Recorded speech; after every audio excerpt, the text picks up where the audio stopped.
Hey YouTube, can you believe I brought you two top players to enjoy in a replay cast? Well, here I am. Now, allegedly this was already played out on stream, but I didn't see it, but it's been recommended to me by a dozen people. So, I'll be watching this the first time with you. Let's just jump into it. Spawning in the bottom and in the blue, we know him well, and so should you. From Zealous to Disruptors, he's the game changer. He's the handsome, smart DC Protoss Ranger. M to the canning, it's Mcanning. If he goes DTs, you better be scanning. But speaking of scans in the upper left side, this man ain't afraid and he ain't gonna hide. Never a bottom, but always a top. Better watch out for his medevac drop. Bringing his best to this TVP. What's he gonna do? Let's sit back and see. Oh, don't know where that came from. But at any rate, we are going to be getting into what I think should be a pretty good game. Now, I love TVP, but unfortunately, a lot of it plays out pretty much the same way every time we see it. I don't know if, Top's going to be bringing something a little bit cheeky and different, or if Mcanning's going to be hitting him with stuff to confuse him, because I really don't think we're going to see, say, Blink Stalkers into Colossus, into the Viking War that has become the meta of this matchup. Mcanning is Mr. Disruptor, as noted in the sweet introduction, and I'm excited to see what he does to Top. Now, of course, for Top's sake, I think he knows all of this. It's gonna be, oh, we got a little cheeky scan. I love it. Good luck, have fun. Staple Mcanning thing to do. Little cheeky probe on the scout, but Top's gonna have to change up his plans, I think. Again, this allegedly comes from a best of 3 or 5 or something. There was some show match that went on. I heard about it, but again, I didn't get to watch it. I was busy at the time. So I'm not sure if this is game like 1, 2, 3, if there's already been a win, if things have already been played out. All of that is a mystery. So just like every other VOD I cast, I'm gonna be just treating this like a standalone game and assuming there's not a lot of mind gaming based off of previous matches. But as I said, coming into this, Mcanning and Top, they both stream a lot. They're both pretty well known. I don't think there's going to be a lot of hiding of strategies. There's no confusion when it comes to Mcanning. This guy's willing to slap you in the face with a couple of disruptors if you're not prepared. At the same time, he also might go Blink Stalkers. Like, the beauty of Mcanning and his strengths come from sometimes his unpredictability, but when you stream all the time, some of that goes right out the window. And of course, if you guys haven't been keeping up to date with news, Mcanning actually got picked up by Chivo? Still don't know how to say that. Same team as Sue, and I think it was Cham. We've had some pretty good players on this team, so Mcanning joining is looking hopeful. But over here, we've got a factory following up. We'll see what the reactor ends up being for. He is scouting around the map looking for proxies, so I guess worried about something a little cheeky coming into play. Whether this is just innate Protoss paranoia or the mind games that I said we would totally ignore. Either way, he's gone for a full scout on the bottom side, and there is, of course, no proxy in play. This Adept comes across the map. I want to see a little bit faster than you would expect for what is Protoss. This is actually really typical to do versus Zerg. The danger is, of course, if these two Marines pop out, he can actually totally kill the Adept. Maybe a little bit of bait here, as this one Marine will micro back and stay alive. Nicely done here out of our Red Terran. Transferring back, hoping to get in to the base for maybe another looky-loo. I'm not sure if you saw the Widow Mine or not, but that will cover early game poke.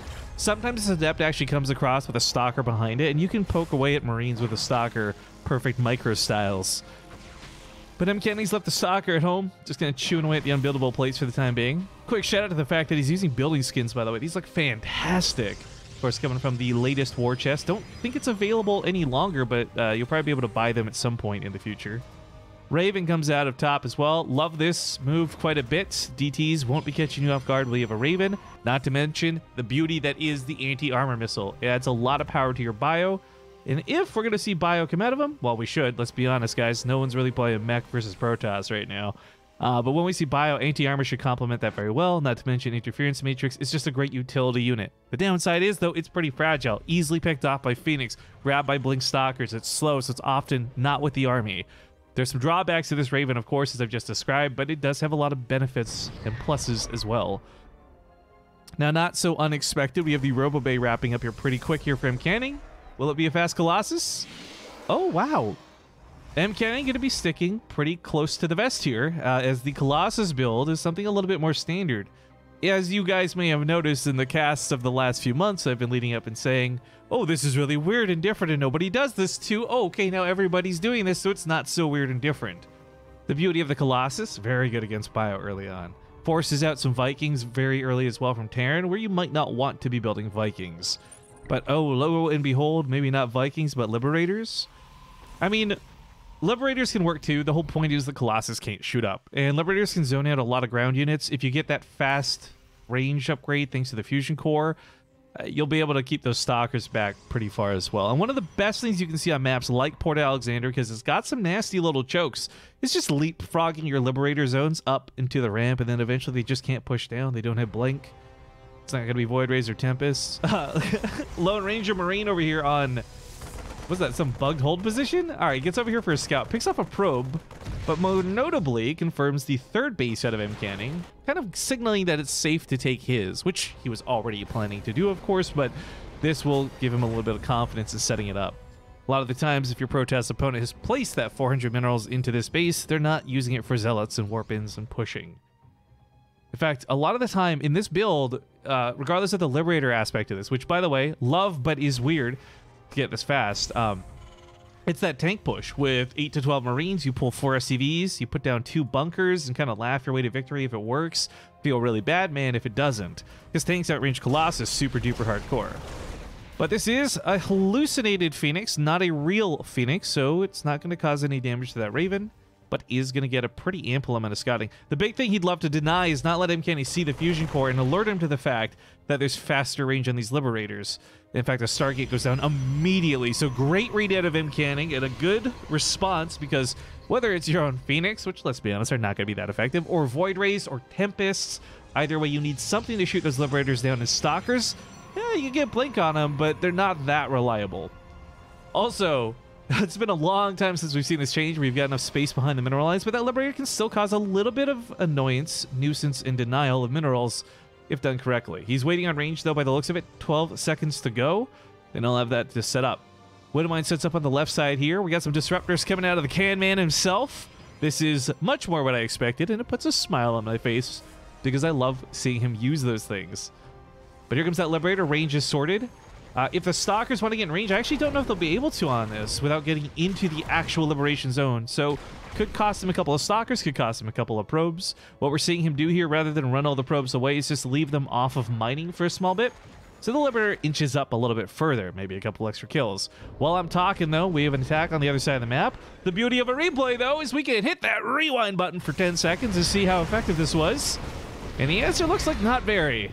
Those tanks kept those at bay pretty well. I love the bunkers that were set up preemptively. However, no defense here in the natural, so a couple of adepts slip in, and while they might be surrounded by the SCVs, they're probably going to get a good couple of kills here because they've got +1 weapons.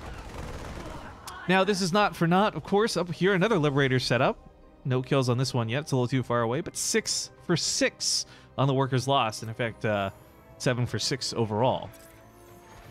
Blink's going to be done shortly, and maybe dealing with the Liberators will be a little more manageable, but I got to give respect to Mcanning. I really love this. A lot of Protoss players start main-harding the probes around, and doing so end up actually losing a couple. So rather than have them run willy-nilly all over the place, he's just had them pulled off of mining.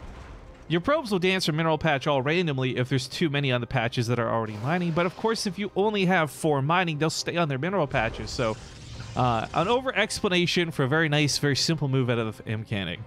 Now he's going for a fleet beacon next. This is not so unexpected. Whoa, this is, though, Rifkin was not watching the production tab, or you'd be hearing a lot more hype come out of him. Battle cruisers and widow mines with drilling claws. Okay, this combo is sick. He's following up Miller Star Parts too, and on 3 bases, he can certainly afford this. But let's be real for a second. In every sense of the word, battle cruisers are not going to be that effective here. Tempests are going to melt battle cruisers from far away. Even if you teleport on top of them, Tempests still have the damage. Furthered by the fact that you're going to have any support from the Stalkers on the ground, which do a lot of damage, or Void Rays, or whatever else you end up going for. And Guardian's Shield reduces the damage of the already low damaging fire from the battlecruisers, so all kinds of things here say battlecruisers shouldn't be what your priority is. But if you combine this with Widow Mines and Yamato Cannons, that's where things get really interesting. Now, a lot of players have screamed, Ghosts, Ghosts, get EMP with Ghosts, and I'm with them, by the way, even though I hate using Ghosts. But Widow Mines will achieve the same goal. If you can burrow 2 or 3 of these off, they deal so much bonus damage to shields, as you guys can see here in the bottom right. So what's going to end up happening is they'll act as the EMP of sorts. Then Yamato Cannon can start one-shotting a lot of these units that it can't normally one-shot. Void Rays are on that list of things that got taken away from kill zones with the nerf. They only do 240 damage now with the Yamato cannon, not 300. Now, was this a crazy game-changing nerf? Not really. You still see Yamatos fly and units battle, but you rarely see battle cruisers against Protoss. It's a lot more of a Zerg thing, I feel. But Tempests are, of course, going to be in that danger zone if they lose their shields. And again, shout out to Widow Mines. Not to mention a lot of Protoss units are pretty notorious for stacking, so that splash damage could build up too. But it's the fact that he went for fast drilling claws. I really love this, because one thing that's not so great for Mcanning's army is he has one observer for detection. No oracles, no nothing. So with the Widow Mine upgrade, of course, it allows them to stay cloaked after they've shot their payload off. And if that one single observer's not on the front line, he's not going to be able to deal with the Widow Mines. I love the Liberators too, the tanks. He's just getting really defensive here though, which does worry me, because turtling his Terran gives kind of a weird innate advantage to the Protoss. Nice response time too, by the way. Throwing down 3 missile turrets before losing the Raven. Does still lose the Raven, which sucks. Couple of Marines here in the bottom too, but let's be honest, this just frees up supply for more battle cruisers. Now, I went for armor upgrades pretty quick on the battle cruisers, now going for weapons. Love the choice for armor, because if you guys aren't aware, battle cruisers have the highest base armor in the game at 3. The +1 puts it at 4, so it's going to be pretty tough to take them down. We've also got this battle cruiser hit squad on the right side, and I want to note that he walked these over instead of teleporting them, meaning he has the teleport available for a get out option. Also, it looks like Mcanning may have stumbled upon a couple of Widow Mines over there, so that's kind of a feels bad man moment. A Yamato fires off, but oh, that battle cruiser barely teleports out in time, and this is what I'm talking about when I say Void Rays are out of the kill zone of the Yamato cannon. Just barely though, just barely though. Now, Yamato's going to work out really well against things like, I guess, just helping deal with Tempest and Void Rays. It'll take them down to almost killable. And that's, again, where just like a little bit of splash damage, a single Widow Mine shot going off, can make the difference of a lot of units dying versus Protoss units being brought down low and Terran being forced to retreat. But if I'm going to be real, guys, this is like a game of my dreams, and now I totally understand why I had like 3 different subscribers recommend I cast this, because I freaking love battle cruisers! And I'm trying to keep it cool. It's like 3:56 a.m. as I record this, April 3rd. I don't want my neighbors complaining too much. Storm's gonna be really funny, actually. I don't know how effective it'll be, because against what normal Terrans do, this is great. But nobody does this. And to be honest, guys, I'm gonna be honest. I know I just said that redundantly, but I'm very much so cheering for Top to win this now, because Mcanning, for those who don't know, in the first Twitch Rivals back in January, killed me with Tempests in the free-for-all. And I've still not forgiven him for it. So there's a very petty part of me that wants to see battlecruisers make this work. But again, walking his battlecruisers around rather than teleporting them gives him an escape option, which means not guaranteed death like it does in a lot of other situations. And unfortunately, all of Mcanning's army is not here, so this is gonna be a swift and disgusting run by here onto Mcanning's third base. I'm all over the place. I'm just so excited seeing this many. Teleport, of course, will deny damage too, so as a Yamato, he gets the hell out. And this is where it gets interesting, folks. He killed 19 probes, first off. Cool beans. But these Tempests are now actually on one-shot range, and I don't mean because they're just simply low and have no shields, but even when they fully regenerate shields, they will now be one-shottable by a Yamato cannon, whereas normally they are not. Gonna try and repair these up. We haven't looked at the units lost tab a bit. There's not, excuse me, not actually been that much kills this game, aside from the probes, which, again, shout out to our Terran player for being able to pull off, but he's putting down a wall of missile turrets. No building armor, mind you, but he is working on 2-2. The amount of Tempests currently play, I think, are close enough. I think if they all target fire one battlecruiser, they might be able to get the one shot. It is 57 damage across 18 units after all. And while armor factors into that, it's still just only 550 health. And God, that's the only time you'll ever hear somebody describe 550 health as only, quote unquote. But of course, it's a slow and steady attack, not one that's very rapid and fast. So we're gonna have another attack down here on the, over here on the right side. He might actually get the Nexus this time. Another attack from battlecruisers on the bottom side. And funny enough, while Mcanning has an army that is powerful enough to defeat our Terrans in just one fell swoop, what he doesn't have is the mobility to respond to both of these locations simultaneously. Yes, you could try recalling again. It is off cooldown, but this Nexus doesn't have the energy for it. Oh, speak of the devil, as I say, it ticks up to 50. Point is, the Tempest decided to walk over, and ooh, that battlecruiser did go down pretty quick.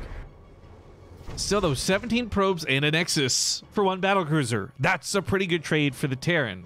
But it's not about cost efficiency like in a normal game. I mean, let's be real. If either army breaks, they're not going to have the time or probably even the resources to fully remax. Well, maybe Terran will in this case, but we got a good cluster of Widow Mines. Still hardly any detection. He's built a couple more observers at this point.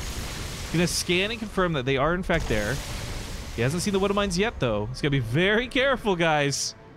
These oracles come in not knowing. Ah! Okay, takes out the oracles. Then it's just 3 observers he has to rely on. That's a little bit of luck, let's be honest, but nicely done. Little Marine hit squad, probably just clearing up supply here on the right. These Widow Mines will get taken out. Not before they get a shot. Double kill. Oh, the observers go down.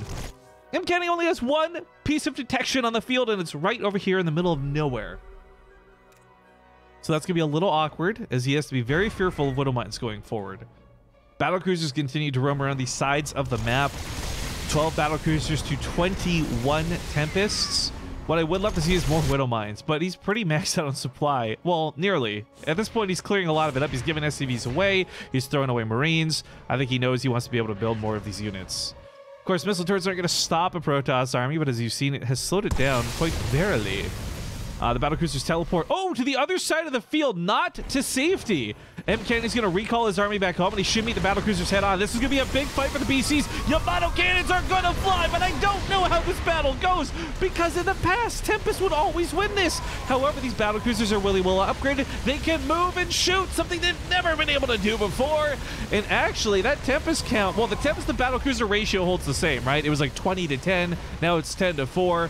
This does suck, I think, for it. Whoa, those Marines actually killed the Nexus. Hang on. Again, rewind time. The world. Okay, so while this is going on, the battlecruisers serve as like this really weird, like, distraction. It's not cost efficient. It's not good. But those throwaway units that he donated, he was trying to just clear up for supply, give them away on the other side of the map. They actually had enough time to just free fire on the Nexus. And while I don't know that this was necessarily intentional out of our Terran player, he is gonna get a kill on a very important base. Mcanning needs gas if he wants to replace things he's losing. Not to mention minerals, but gas pretty much more importantly. Ultimately, the battlecruisers will all go down. Might be speaking too soon? No, okay, it does die. It feels bad. But he's producing 5 at a time. That's incredible. It's expensive and he's already out of gas, but that's 5 battlecruisers at a time and not a problem for somebody who's triple expanded behind this. Planetaries are not going to stop. In fact, it might even be better to go orbitals at this point because you could at least lift those and save them. I say with a question, but it doesn't matter. He's still building more and more. I don't like this. I don't think our Terran player is actually far enough ahead after that battle to justify this much of an investment, but see if it pays off. Of course, big fight here in the bottom. This could bait our Terran to rush in. How many Widow Mines does he have, though? He had 6 before. Now he has 17. Detection, couple oracles, couple of observers. So there's not going to be freebie shots here. But he does have drilling claws, and while that does affect their detection, it also affects how fast they burrow. And oh no, is Mcanning paying attention? A serious cluster of these just burrowed. I'm not sure if he's aware the oracle's getting tagged here. Doesn't get a tag on the Widow Mines, but oh, the disruptor takes them out anyways. But in some crazy world, you just walk the Widow Mines up to that army and you just hopefully go for a shotgun blast. But in this case, we're seeing a potential base trade. 5 battlecruisers just moving across the map. This feels like I'm using Han and Horner's ability from co-op as he just walks in. Now, okay, it's a recall back, but he teleports home, and what a weird way to bait the enemy army out of position. His command centers do finish up, but he loses the bottom 2 bases he had already taken. Top side, of course, is scouted by a Zealot. I think this will be the next big target for Mcanning to go kill. Dear Protoss. I still can't believe it's 5 battlecruisers at a time. To go for Vikings might actually work in a weird way. Normally they'd be terrible in these situations, but that's because there's a ton of stalkers and ground support. It's only like 3 Archons and a couple of Storms, but that's not the tactic of this game, and it's not the way that this is being played out. Oh, the single observer sees all the Widow Mines in the middle of the map, by the way. There's just some sweet irony to that. Widow into the bottom, not going to stop the attack from killing the command center, possibly. Oh, it's getting low. He's got some SCVs on it for the repair. More Widow Mines coming in. Battlecruisers. Can he save this command center? This is what, again, right here, by the way, is why I think orbitals might be a little bit more effective. But Widow Mine here gets a shot off. We got a bunch underneath this. 17 Widow Mines, 13 Battlecruisers, a couple of tanks on the field. Oh, he's going to get the Templar. Oh my god, the pathing for Mcanning cost him his Templar and his Disruptor. Now he's got detection. That's not a problem. But what he just lost was a lot of his area of effect that, while it might not affect the battlecruisers, would certainly affect the Widow Mines. And by the way, here we go. Teleport to the top. Runs in from the south. Disruptor takes out all the Widow Mines, though.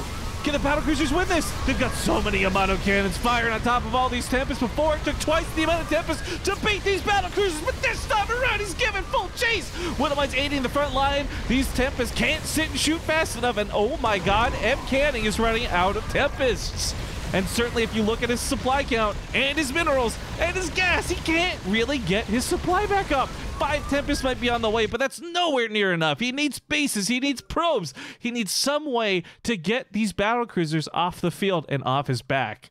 That was an amazing fight out of our Terran, a risky gamble, to say the least. Teleporting, his idea was be distracted by the battlecruisers. I'll walk my Widow Mines underneath you and win the game.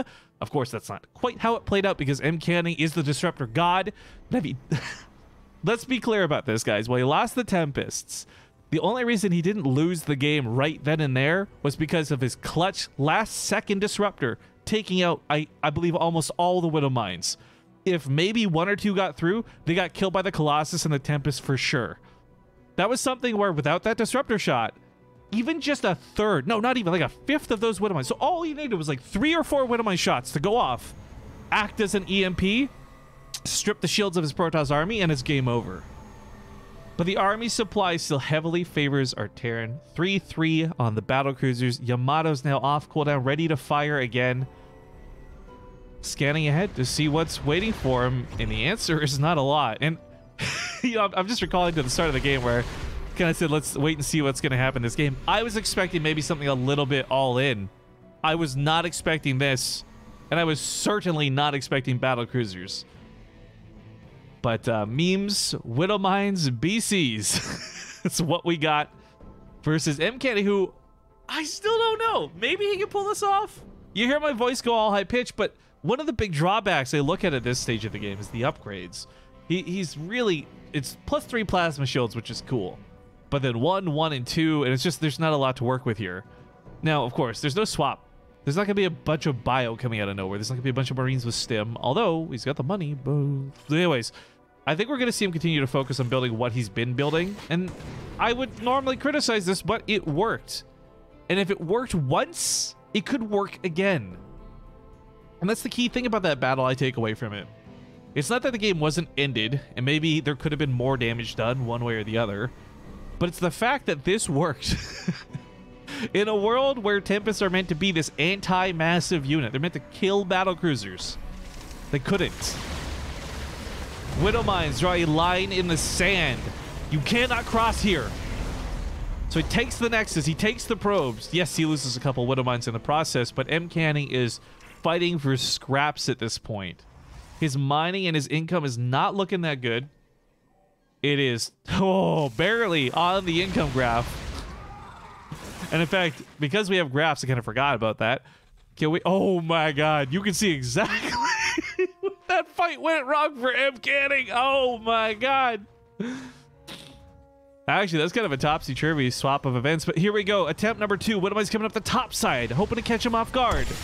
Yamato's gonna let fly. Here come those Widow Mines. Here goes that disruptor.